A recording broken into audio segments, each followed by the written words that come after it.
Vamos lá, pessoal, agora as questõezinhas de Biologia FAMEMA 2026. Vamos lá, 4 questõezinhas. Primeira de Ecologia. Primeira, a figura mostra os estádios, numerados de 1 a 6, de uma sucessão ecológica que ocorreu uma área naturalmente era natural e depois foi degradada por ação antrópica. Então, aqui, ela tinha então o ambiente, foi degradada pela ação antrópica e depois ela foi evoluindo novamente. Olha como ficou fácil. Na A, cite o tipo de sucessão ecológica representado na figura. Gente, muito simples. Essa aqui então é a sucessão ecológica. Ó, a palavra mágica, vou colocar em maiúsculo. Secundária, gente. Essa sucessão ecológica secundária. Por quê? Porque ela teve algum tipo de dano, ela teve um tipo de interferência. Além disso, a sucessão ecológica secundária, ela tem um negócio chamado de germoplasma, que são substâncias, são resíduos, são sementes que já estão no solo, mais a fundo no solo, que favorecem um crescimento mais rápido desse desenvolvimento desse meio natural. Qual é o número da figura que indica a comunidade clímax? Clímax, gente, a gente está falando da comunidade no seu ápice, no seu clímax, na sua maior quantidade. É o número 6. Então a gente pode colocar clímax. Clímax é o número 6. Se você colocar só assim na prova, o seu corretor vai te dar nota máxima. Esse é o clímax. Tem que lembrar o que é série, excese e clímax. Toda aquela questão, o que é série, excese, até chegar no clímax também, que é o que compõe toda a teoria dessa parte de ecologia. B. Por que as espécies de plantas heliófitas? O que são plantas heliófitas? Precisam de luz, pequeno porte, tende a ser substituída ao longo da sucessão ecológica. E é para justificar a partir do ponto de compensação fótico das espécies heliófitas. Gente, planta heliófita de pequeno porte, por exemplo, aqui na 3. Por que acontece com essas plantinhas aqui na 3? Por que elas não existem mais nessa situação, por exemplo? Essas plantas de pequeno porte, o que acontece? Elas estão pequenas, elas precisam de sol. E à medida que vai vindo árvores maiores, elas vão tampando o sol. Consequentemente, o sol não vai atingir as plantas menores. Consequentemente, a planta não vai crescer. Por quê? Ela faz fotossíntese. Então, aqui, se a gente pegar num gráfico para analisar o ponto de compensação fótico, é aqui, por exemplo. A gente pode pegar aqui é o ponto de compensação fótico. Tudo que está acima dessa linha faz a planta crescer. E tudo que faz abaixo dessa linha, ela diminui, ou seja, ela deixa de crescer. Porque o ponto de compensação fótico é um equilíbrio entre a fotossíntese com a respiração celular. Lógico, se ela respira mais do que ganha, ela fica mais magra. Igual o ser humano. Quanto mais você queima do que caloria do que come, você emagrece. Quando você come mais do que queima, você cresce. Isso tem a ver com o ponto de compensação fótico. Lógico, isso você não vai precisar escrever na alternativa B. E aí eu vou colocar aqui apenas algumas palavras-chave para vocês entenderem. Então vamos lá, o que acontece? Pois as plantas de pequeno porte não terão contato direto com o sol devido ao surgimento de plantas de maiores portes. Com isso, há aumento da área sombreada, gerando menor incidência de luz solar, fazendo com que não atinjam o PCF, ponto de compensação forte, e com isso tendem a serem substituídas. Gente, ele não estou falando para vocês escrever um texto de 3 linhas ou de 20, tanto faz. O que o seu corretor quer? Você usa as palavras-chave: incidência de luz, ponto de compensação fótico, área sombreada, substituição. Isso que é o mais importante, beleza? Então isso aqui é a questãozinha 5, super tranquila. 6, questãozinha aqui mostrando um núcleo, uma célula. Então vamos lá. A figura a seguir apresenta os processos bioquímicos que resultam na síntese de proteínas, sim, tradução, transcrição, por aí vai. Uma célula eucariótica, ou seja, ela tem núcleo. A, vamos descer um pouquinho. A, cite uma base nitrogenada presente apenas em molécula de RNA. Qual que é a única base nitrogenada presente no, vou colocar aqui, do RNA? A uracila. O U é o que tem no RNA. E qual que é aquela que só tem no DNA? É a timina. Gente, isso aqui, pelo amor de Deus, isso aqui é o básico do básico do básico. Não tem como errar. Vamos lá. Qual é o número da seta que indica o processo de transcrição? Lembra, transcrição, a gente está falando do que? Conversão de DNA em RNA, nesse caso mensageiro. Olha só como que é?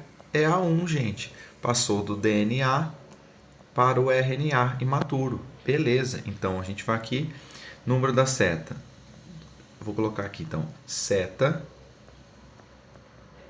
1. Gente, direto e reto, não precisa enrolar. B, vamos lá. Olha B. Por que a molécula de RNA mensageiro imaturo apresenta um comprimento maior que a molécula do RNA mensageiro maduro? Por que então aqui o imaturo ela tem desse tamanho e o maduro tem um tamanho menor? Tem um processo chamado que ocorre no núcleo, na transcrição do núcleo para o citoplasma, que é a retirada dos introns, lembra?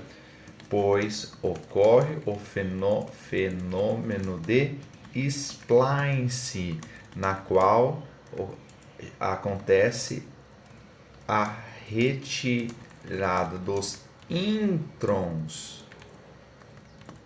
Ó, o nome dele, inexpressed. São genes inexpressivos e inexpressivos, retirado dos introns, mantendo somente os exons, ou seja, os genes que são expressivos, pois ocorre o fenômeno de splicing. Perfeito, por isso que acontece, por isso que ele fica menorzinho. O que são os introns? São DNA ancestral, são genes ancestrais, também pode ter genes virais também, de outras doenças e por aí vai. São inexpressivos, são do que não é feito para nós. Agora a segunda questão. Por que a partir de uma mesma molécula de RNA mensageiro imaturo pode ocorrer síntese de proteínas diferentes? Cara, é aí que acontece. Porque existe um outro fenômeno também, que é o que cai junto com a matéria do splice. Pois pode ocorrer o splice alternativo, na qual há retirada de alguns exons junto aos introns. Com isso, gera um RNA mensageiro diferente. Com isso, a gente consegue fazer uma proteína diferente. Gente, muito simples essa questão. Direta, falando de splice, aplausão alternativa, exons, introns. Só de você colocar essas palavras e responder de uma maneira bem sucinta, seu corretor ele vai entender tudo o que quer dizer. Vamos lá. Olha aqui, questão 7. A cisticercose, lembrando-se, cercose tem a ver com o filo dos vermes, os plateumintos, junto com a tênia, também a solitária. Lembra a tênia sólida, tênia saginata e por aí vai. É uma doença tropical negligenciada e ocorre sobretudo em países pobres, com certeza. O ciclo dela, oral fecal. Essa parasitose pode levar à formação de cisticercos no cérebro, claro, causando a neurocisticercose, com certeza. Isso aí ocorre principalmente por carne de porco. Responsável por sintomas neurológicos, com convulsões, dor de cabeça, alterações do comportamento. Há também o risco muito raro de cisticercose se alojar na medula espinhal. Também pode acontecer, provocando a cisticercose intramedular. Essa parasitose é adquirida por meio da ingestão de cisticerco. Opa, isso aqui está errado, gente. Não é ingestão de cisticerco. Se você quer adquirir cisticercose, você tem que ingerir o ovo do parasita. É assim que é o procedimento. Olha como é o peguinho. Agora, se você quiser ter teníase, não que nem a pessoa vai querer, né? Mas se você for contra a teníase, é através da ingestão de cisticercos. Olha o peguinha que é isso aqui. Esse é o peguinha principal. Isso aqui tá errado que o texto falou, mas eu já sei porque é proposital. Vamos lá. A. Qual filo pertence ao... Vamos lá. A que filo pertence a cisticercose intramedular? O verme. Gente, esse verme é o filo dos plateumintos. Filo dos plateumintos, vermes achatados. Qual é o sistema corporal de forma adulta desse verme? Simetria, não. Simetria, tô falando sistema. Simetria bilateral. Olha que beleza, simetria bilateral. Beleza. B. Há um equívoco conceitual presente no texto. Claro, né? Foi o que a gente falou que estava errado. A transmissão dessa parasitose. Como essa parasitose é transmitida ao ser humano? Através da ingestão dos ovos do parasita, como bem falamos aqui. Existem relatos médicos das pessoas com cisticercos na região intramedular que perderam o reflexo patelar, ou seja, o reflexo da patela, né? O martelinho que o médico bate em você para analisar os seus reflexos profundos, devido à interrupção de sinapses neurais. Com essa interrupção da sinapse nervosa, impede o reflexo patelar. Como que acontece isso? Pelo fato que, a gente vou até tentar escrever um pouquinho para vocês, por mais que possa ver dessa maneira. Com a doença,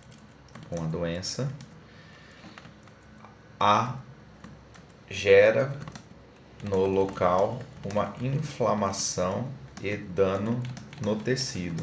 Com isso, compromete o arco reflexo, principalmente nos neurônios motores e sensoriais, prejudicando assim a sinapse nervosa.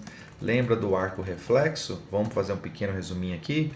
Ó, o arco reflexo, lembra como é que é? Eu tenho um neurônio aqui, sensitivo. Ele vem aqui porque eu sinto, por exemplo, aqui o fogo. E aqui na nossa medula aqui, a gente tem um neurônio associativo, ou seja, não passa pelo nosso cérebro, ele já envia informação para o nosso querido neurônio motor, que ele vai estar direcionado na mão. Por isso que quando você pisa num prego, você põe a mão numa coisa quente, você não pensa, primeiro você tira para depois pensar no que aconteceu, porque o neurônio aqui, o sensitivo, ele vai direto na sua medula espinhal, aqui na sua medula, manda informação através do nervo associativo, que só fala assim, opa, negócio aqui tá feio, pessoal. E o neurônio motor, ele retira a sua mão. Por isso que tem esses reflexos, muitas vezes não, a gente sempre fala que é um reflexo involuntário. Isso é o nosso querido arco reflexo, falando de maneira mais simples, rápida, que pode ter do nosso querido arco reflexo. Beleza? 8, última questãozinha, super tranquila também. Em determinada espécie de besouro, o alelo dominante determina a coloração verde do exoesqueleto e o alelo recessivo determina a coloração preta. Então, B, coloração verde, Bzinho, coloração preta. E ela é dominante, não se esqueça disso, dominante. Suponha que em determinada ilha de espécies o besouro esteja em equilíbrio gênico e existam 16% de besouros pretos. Beleza, vamos lá. A. Cite a função do exoesqueleto dos planetas. Gente, tem duas grandes funções. A primeira delas é a proteção mecânica e outra, não precisava pôr, é só uma. E também pode ser, vamos dizer assim, reduz a desidratação. Lembra que esse exoesqueleto formado de quitina, ele vai mudando toda vez numa equidise, ou seja, ele tem que fazer o fenômeno chamado muda através do hormônio equitizona. Por isso que permite aos nossos queridos insetos um crescimento diferente do nosso. Enquanto o nosso crescimento é assim dos demais seres vivos, o dos nossos queridos insetos é dessa maneira. Não necessariamente que ele vai chegar mais alto que nós, mas a fala da porcentagem de crescimento é por etapas. Vamos lá, suponha que aleatoriamente que uma fêmea homozigota cruzasse com um besouro preto. Então, uma fêmea homozigota dominante, ela é bezão, ela é verde. O que ela faz? Ela cruza com um besouro preto. Qual seria o genótipo? Se ele tem que ser preto, obrigatoriamente tem que ser Bzinho. Por que não pode ser, Paulo?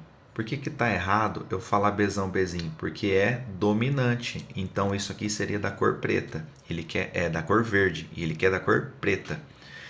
Então vamos lá. Então quais seriam os descendentes? Unicamente seriam 100% Bzão, Bzinho. Gente, acabou a A. Qual seria o genótipo? Bzão, Bzinho, 100% delas. Acabou. Muito simples. Olha B também, que é o equilíbrio de Hardy-Weinberg. Calcule a frequência do alelo B na população de besouros. Então vamos lá. Olha como ficou tranquilo. Se ele falou que, vamos analisar aqui, se 16% dos besouros são pretos, se 16% dos besouros são pretos, ou seja, são Bzinho, Bzinho. Então a frequência do alelo B é de 4%, mas vamos escrever tudo aqui. Equilíbrio de Hardy-Weinberg. A gente pega população dos dominantes mais 2 vezes do heterozigoto mais a do homozigoto. Tudo isso tem que ser 100%. Se ele falou que 16% dos besouros são pretos, então são 16% são Bzinho, Bzinho. E aí o que eu faço? Se eu quero apenas um deles aqui, eu tenho que fazer a raiz deles. Então apenas 16%. Então, como que a gente vai fazer aqui, pessoal, para ficar mais prático? Então, nesse caso, é a proporção que ele traz para vocês. Se é 16% são besouros pretos, então desses 16 vai equivaler a 0,4 o gene B. Porque a gente também tem a outra formulinha aqui. Hoje, gene B mais o Bzinho tem que valer igual a 1. Então, sempre os valores é 0, alguma coisa. Nesse 4, o do Bzinho é 0,4 e obrigatoriamente do B a gente sabe que é 0,6, que somados eles dão 1. Então, 40% vai, se eu colocar o dobro, eu multiplicar vezes 2, vai dar os 16 que a gente está buscando. No gene Bzão, já que ele é 6, então ele é 2 vezes o 0,6. Vou fazer embaixo aqui para ficar melhor. 2 vezes o 0,6 com o 0,4. Isso aí dá na gente que a gente consegue achar que o número vai ser 48%. E o que sobrou desses porcentagens todas, a gente vai descobrir do Bzão, que é de 36%. Consequentemente, dá 100%. Eu fiz uma resolução a partir dos macetes que eu coloco no conteúdo assinado. Então a gente pode entender o equilíbrio de Hardy-Weinberg. Por que toda vez que eu bato o olho no 16 eu já sei que é 0,4? Por que a proporção aqui é 0,6 eu já sabia que é 36? Tem toda essa questão lá no conteúdo assinado pra gente. Então é isso, pessoal. Toda a questão de biologia fizemos em 18 minutinhos, mesmo com as explicações. Você viu que em menos de uma horinha a gente consegue fazer toda a parte da dissertativa da FAMEMA, que foi tranquilo. 8 questõezinhos em 40 e poucos minutos. Beleza, pessoal? Espero ter aproveitado.